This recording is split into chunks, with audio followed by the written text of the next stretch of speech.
Thanks, everyone. In my career, I was a global COO of a 50,000-person division of a public company. I was the last person that would have considered trying mindfulness meditation. I would have found it hippie, woo-woo, and completely not for me until my health failed and I got into a practice. So what we do at Whil is we serve the enterprise. We provide mindfulness training for employees to help reduce stress, increase resiliency, and improve their performance. Our products work on any computer or mobile device. 83% of our training occurs on a mobile phone. To give you an idea of the training, if your employees suffer from insomnia, we have a sleep program. How many Warriors fans do we have in the audience? Warriors? We have a great program on overcoming grief and loss. For anybody following the presidential elections, we have programs on anxiety, regret, judging others, shame, you name it. We really approach mindfulness as competitive advantage. So we're helping employees reduce stress and anxiety, be able to focus and show up as their best selves on a more regular basis. Everything we do ties into practices around mindfulness-based stress reduction, mindfulness-based cognitive therapy, positive psychology. We leverage that to create programs to target major illness. So the stress creates illness. We create programs to help employees deal with different areas. Most of our customers want faster, cheaper. They want to improve productivity and reduce healthcare costs, reduce absenteeism. What we do is we create programs that help employees improve things like focus, memory, self-control, healing time, and reduce things like stress, anxiety, depression, chronic back pain, and insomnia. There are thousands of studies around the health and performance benefits of mindfulness. This is my favorite image from Harvard Medical. They estimate about 50%, we humans spend about 50% of our time with the mind wandering, right? Worrying about the future, worrying about the past. Is my boss out to get me? Sex? Nothing. We spend about 20% of our time in distracted awareness, meaning we're kind of listening, but not really. And this is really bad for people's health, like in a constant state of churn and burn, the brain always working, but not actually focused. So our programs really help people to increase their sustained attention, engage the prefrontal cortex, the thinking brain, actually have people calm, focused, and in the moment as a default way of being. We fill a gap in most wellness programs. There are lots of programs out there where you can read this, get points, connect your Fitbit, get points, etc. We have an active stress resiliency program. So employees come in, they do programs of 5 or 10 minutes a day, a mix of video and audio.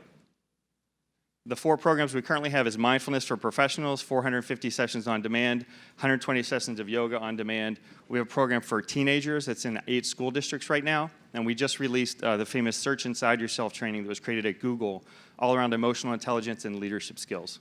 So big employers pick and choose what they like, and we launch. Every employee gets their own experience based on what they're training, how much time they have, and how they feel. We put together custom programs in the moment. There's a dashboard to capture the data. Most of our customers are tracking points and rewards and so forth. We sign up to prove ROI. We're currently working with 36 big brands. We've converted our first 5. We just came out with our first 6 case studies. This is one of the global fashion retailer. We lowered turnover 38%, which is huge in retail. Dropped absenteeism 2 days for users versus non-users, and showed ROI of about 8-fold for a global retailer.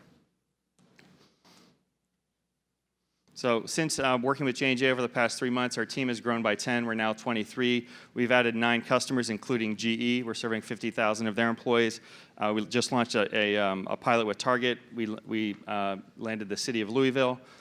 We also launched our own conference, the Mindful Business Conference, really bringing the leading brands talking about mindfulness in the corporate world front and center. That's it. Thank you.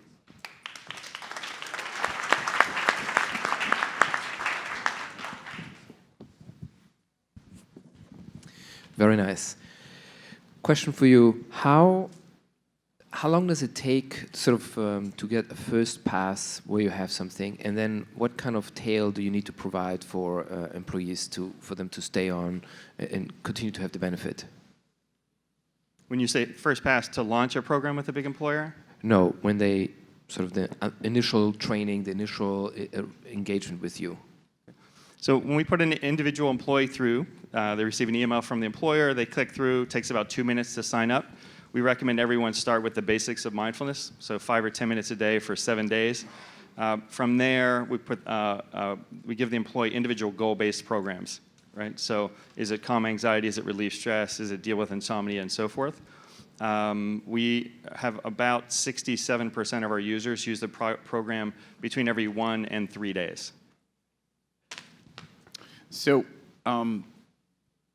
the data look, really encouraging.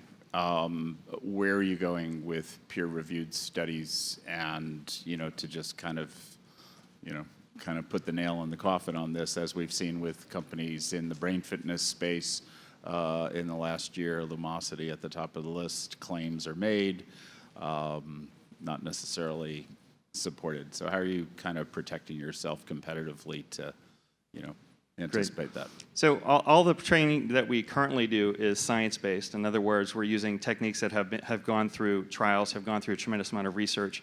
And within the next 12 months, we do want to graduate from science-based to evidence-based with our own training programs.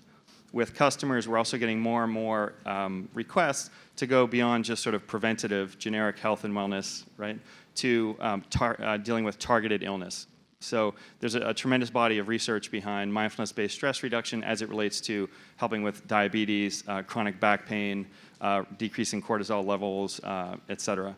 And so we're currently working with a former chief medical officer of Aetna, former chief medical officer of Northwell, another massive hospital network, on creating 10 targeted training series that really address the 10 largest areas of healthcare costs for big employers. Thank you so much. Thank you.